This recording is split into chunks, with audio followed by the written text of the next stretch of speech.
जो तुम्हें कर्म मिला है उसे धर्म के अनुसार करो, भगवत समर्पित कर दो, वो यज्ञ हो जाएगा, वृत्ति बढ़ जाती है। अधर्म वृत्ति निश्चित आपको भोगना पड़ेगा। यदि भगवान की शरण में हो जाओ, वो कृपा करे तो सब क्षमा हो जाए। प्रकाशित नहीं हुआ है और आपने पाप कर्म किया, वो गुप्त है, वो नष्ट नहीं हुआ, वो भयंकर रूप रख के तैयार है अपने समय पे तुम्हें नष्ट कर। 45-50 वर्ष की अवस्था के थे, अब उनको ज्ञान हुआ कि हमारे द्वारा बहुत अधर्म हुए हैं, अब सब छोड़ो, अब सत् कार्यों में लगो। तो उनके सामने एक स्वर्णकार का मकान था। वो बहुत ही कपटपूर्ण व्यवहार करता था, भोले भाले लोगों को असली स्वर्ण लेकर के, केवल स्वर्ण का लेप करके अलंकार बेचता। अगर कोई जानता तो कुछ राज कर्मचारियों को अपने ले दे के अधीन किए हुए था और उसको कुछ नहीं होता। तो जो राज कर्मचारी उसके रहस्य को जानते थे, वो रात में ड्यूटी देते थे। उन लोगों ने सोचा कि इतना धन इसने इकट्ठा किया है, अगर हम इसको मार देते हैं और इसका स्वर्ण ले लेते हैं तो कोई रिपोर्ट करने वाला भी नहीं होगा और हम बहुत धनी हो जाएंगे। अधर्माचरण करने वाला कभी सुखी नहीं हो सकता। स्वर्णकार अधर्म आचरण कर रहा था, तो उसके अधर्म आचरण में सम्मिलित होने वाले राज कर्मचारियों ने उसे मार दिया।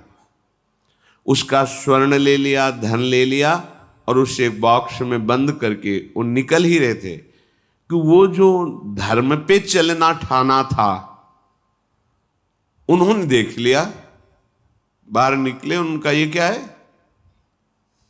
अब वो तो फंस गए, क्योंकि बॉक्स में उसकी लाश थी और सब बैग झोला में स्वर्णाभूषण धन था। उन्होंने तुरंत उसको कहा, आवाज मत दीजिएगा, देखो हम तुम्हें हिस्सा दे देंगे, ये जो धन हमारे पास है इसको हम 3 हिस्से में बांट लेंगे और इसको हम नष्ट कर देते हैं, कोई जानेगा नहीं, हम राज कर्मचारी हैं, किसी तरह का फसाव नहीं होगा। उन्होंने कहा, ये मैं अधर्म का कार्य नहीं कर सकता, मैं तो अब हल्ला मचाऊंगा, सबको बुलाऊंगा और बताऊंगा कि तुमने इसकी हत्या की है और इसका धन अपहरण कर रहे थे। अब राज कर्मचारी, उन्होंने सोचा हमारी ड्यूटी भी जाएगी, धन भी जाएगा, सजा भी मिलेगी। दोनों ने इशारे में ही बात कर ली और हल्ला मचा के दौड़ पड़े, पकड़ो इसे, पकड़ो, जाने न पाए। उसे पकड़ लिया, लोग इकट्ठा हुए, क्या हुआ? देखो ये धन अपहरण करके जा रहा था, इसकी हत्या कर दी। तो हम लोग गश्त लगा रहे थे तो हमें शंका हुई, आए तो देखा ये पकड़ा गया, जो धर्म से चल रहा था उसको पकड़ लिया।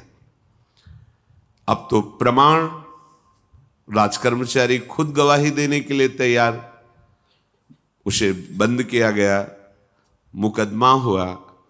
वो बार बार जज के सामने यही कहता था, जिसकी कसम खवाओ हम कसम खा लेते हैं, हमने बिल्कुल ये कार्य नहीं किया, ये लोग ये कार्य कर रहे थे, हमने इनको रोका तो इन्होंने मुझे साझेदारी के लिए, पर मैंने वो स्वीकार नहीं किया तो फिर इन्होंने ऐसा किया। पर उसकी कौन बात माने?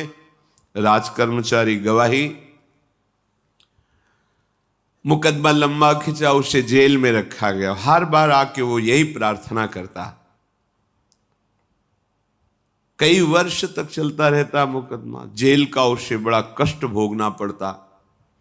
वो विचार करता कि मैं अगर हिस्सा ले लेता तो बच जाता, लेकिन धर्म से चल रहा था तो देखो मुझे कष्ट भोगना पड़ा।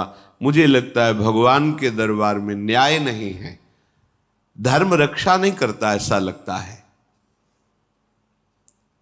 एक दिन आया और रो करके यही बात कही जज के सामने कि मुझे लगता है भगवान नहीं है, क्योंकि मैं बार बार सत्य को साक्षी करके कहता हूं कि मैंने ये कर्म नहीं किया और मुझे दंड दिया जा रहा है, मुझे क्लेश दिया जा रहा है धर्म से चलने के कारण।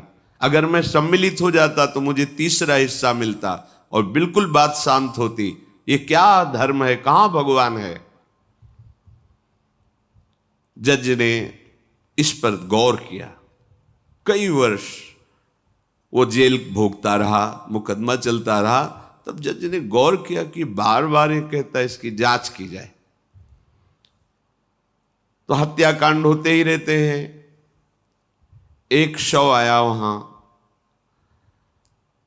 जज ने मंगवाया था, जो पोस्टमार्टम के लिए जाता मंगवाया, और कहा देखो इसका कोई नहीं है, अंतिम संस्कार के लिए अपने ही लोगों को जाना है। तो 2 कर्मचारी जो थे सरकारी, जो स्वर्ण चोरी में सम्मिलित थे, उनको और उसको कहा कि बस तुम थोड़ी देर नदी के किनारे बैठे रहना, हम और लोगों को लेकर के आते हैं। और एक आदमी को छुपा के बैठा लिया, और राज कर्मचारी नदी के किनारे शव को लेकर बैठे। उसको देखा, जिसको बहुत कष्ट दिया जा रहा था, सारा आरोप उसके ऊपर था, जो धर्म से चल रहा था। उसे कहा माना नहीं ना, अगर मान लेता तो तीसरा हिस्सा भी मिल जाता, बात वहीं खत्म हो जाती है। देखा, फंसा दिया, तेरे को आजीवन कारावास मिलेगा, कोई नहीं बचा सकता तेरे को। मेरी बात नहीं मानी, कह रहा था हल्ला मचाऊंगा, ऐसा वैसा, अब भोग।